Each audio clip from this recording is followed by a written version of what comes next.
Welcome to the Freedom Fridays podcast. With me, your host, Pete Clark, the Whispers guy. Work seems to expand to the time that we give it. And I've been investing my time, occasionally on a Friday, to explore how we use our time, our energy, our attention, and the impact it has on our identity. I've been exploring over season 1 some of the mindset shifts in the handcuffs of I have to the freedom of I choose to. And I've shared some conversations, some tips, some tools about how you might want to invest your own time, your own energy, your own attention. How you might want to, if you choose to, make some changes to your identity. How you might have freedom from I have to and design a life around I choose to. If that's of interest to you, then this is the podcast for you. In season 2, I'm going to be exploring some experts and asking them what freedom means for them. And trying to help people work to live and not live to work. Trying to help people add life to their years and not just years to their life. So let's dive on in, and here's season 2. Welcome to this week's version of Freedom Fridays. I've gone solo this week, partly just to mix it up a little bit and partly to share some reflections I've had based on a question I was asked. And I often get asked the question, what book would you recommend? And my answer is always, it depends, because it depends what's going on and what you're looking for. But I was also asked recently, how do you learn, Pete? How do you stay fresh? And I'm in the fortunate position, I think, that I write a weekly newsletter, which some of you subscribe to. I do interviews on podcasts. I record some solo podcasts. I journal. I read lots of books and I read lots of articles. I take courses myself. And I thought I would just share one of those with you that particularly struck me over the last few weeks and why it struck me, and it may or may not strike you. And so some of you who are listening might remember a very famous sportsman called Jonny Wilkinson, ex-rugby union player, mostly known for kicking a goal to win the Rugby World Cup 20 odd years ago. And he has evolved and now has his own podcast called I Am. It's got some fascinating guests, very different to perhaps what people would expect Jonny Wilkinson to be speaking about. Nonetheless, very interesting, I'm finding it. And one of his latest guests was a chap that I hadn't heard of before, a chap called Peter Crone, Crone, which in the conversation, a couple of his quotes and a couple of his questions really struck me because of what I'm experiencing and what I'm going through right now. So I thought I would share that with you now. A little bit of a caveat. Some of the views that Peter holds, I don't necessarily agree with everything, but I'm actually keen on hearing from people that I don't necessarily agree with everything they say, because they'll offer me something different. And, there's a temptation these days to only live in our echo chamber, which kind of reinforces our own beliefs. And I'm very open to exploring contradictory, provocative, different views, not because I'm looking to align with them, but more what might it help me understand about me and what I'm going through and those sort of situations. So I thought that's a little bit of a kind of health warning and a caveat. Don't necessarily subscribe to everything that anyone views, including me. Don't believe anything I say, but please do yourself a favor and go and test it. And so that's what I'm going to share with you. And there's really four insights, 4 comments, 4 statements that Peter made that really struck me and caused me to make meaning from, that have been quite helpful in some ways. The first one, with regard to stress and anxiety, and he said, most people are trying to avoid a bad future that hasn't happened yet, which I thought was interesting in terms of, that's often what I'm trying to do. The reason I'm working hard or doing this or challenging that is to try and avoid a perception that I have that the future, tomorrow, next week, next month, next year, will be bad. It will cause, there'll be some sort of negative consequence.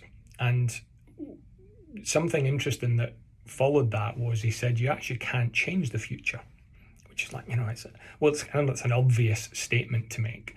But the reason he said you can't change the future is because it hasn't happened yet. It's always in the future. Yet perhaps you can influence and you can, manifest and you can imagine, but you actually can't change the future because it hasn't happened yet, which kind of makes logical sense to me. The interesting thing he did say is that you can change your history.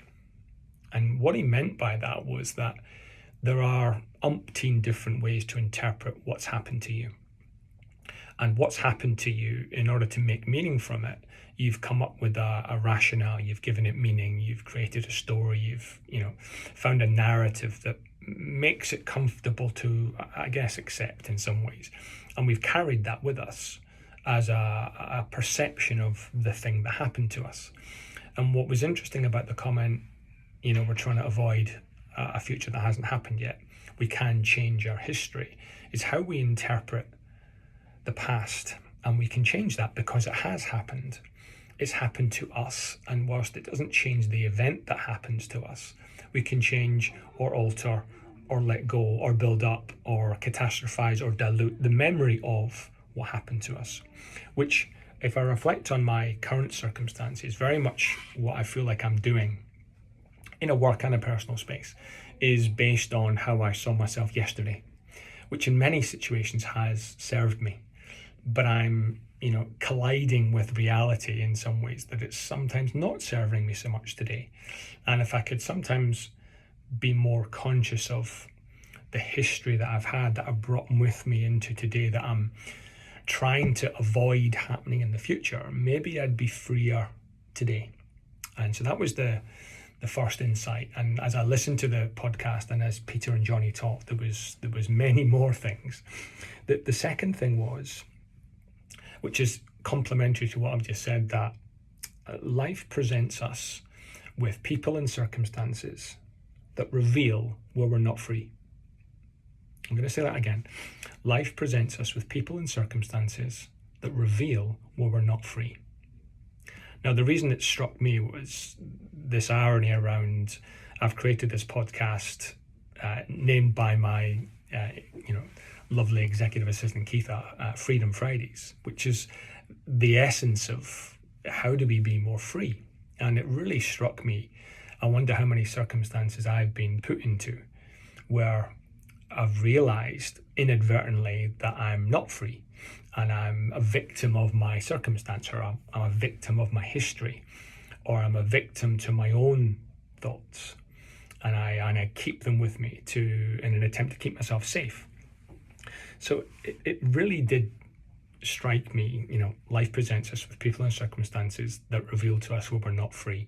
Now, without holding the mirror up, I'm sure many of you listening can think of many situations in others where they are presented with situations that reveal where they're stuck, i.e. they're not free.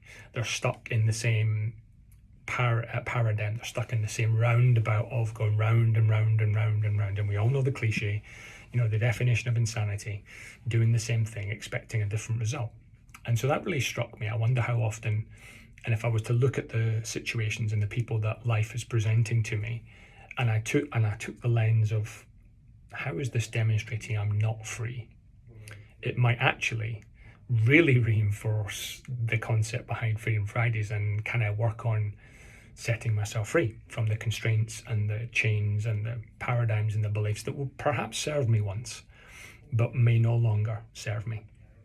And that's one of the definitions I came across that stopped me in my tracks years ago is, when you're on your deathbed, you finally come to meet the person that you could have been as opposed to the person that you are, meaning there's usually some sort of potential missing.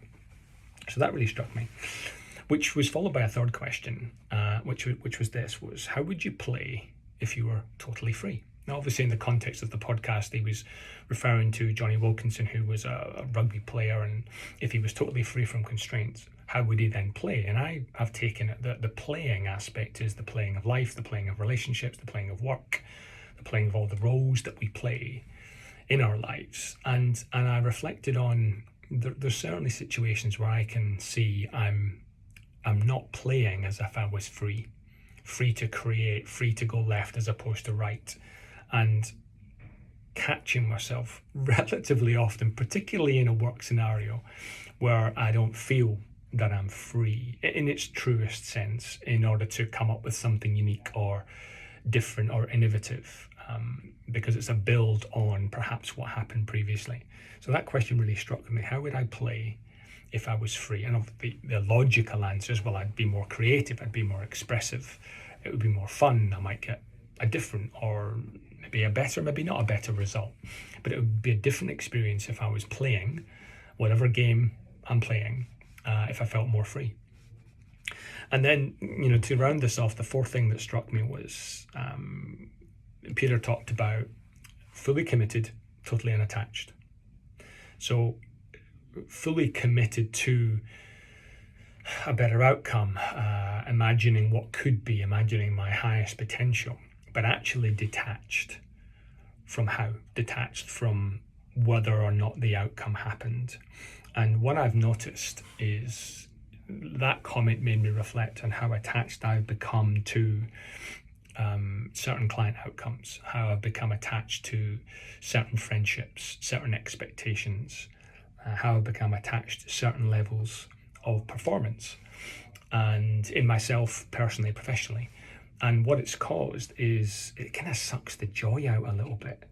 I'm going with a preset expectation of what the result should be, and what I deserve, and how it will be good for me, my family, my friends, my clients, all of those expectations, some of which are conscious, most of which probably are unconscious.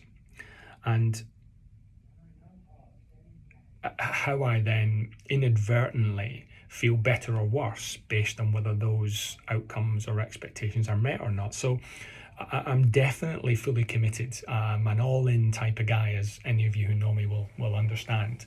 But what the comment made me reflect on is how totally attached I've been.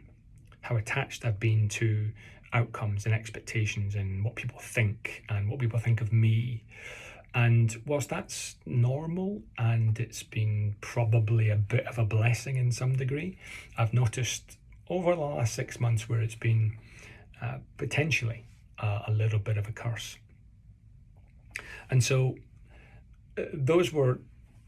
this is one of the ways in which I learn, and I immerse myself in growing and developing, and I'm teaching others, and that's one of the biggest ways you can learn, is to teach others. And I'm not suggesting you need to be taught, but the fact that I've listened to something on a podcast and it struck me, and I've made some notes, and I've journaled a couple of pages, and I've written it down, and I've taken the opportunity to record some of my inarticulate, imperfect thinking, will actually cause me to learn and grow more. So I'm very grateful.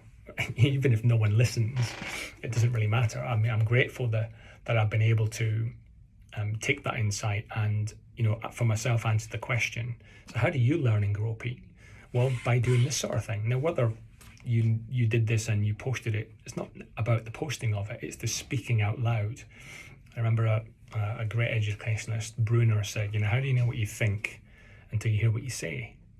And, I could record this a number of times and make it perfect, and I'm not going to, because it's the imperfect. It's where the gaps are. It's where I'm not fully in flow to explain what I'm thinking that causes perhaps the most growth in me.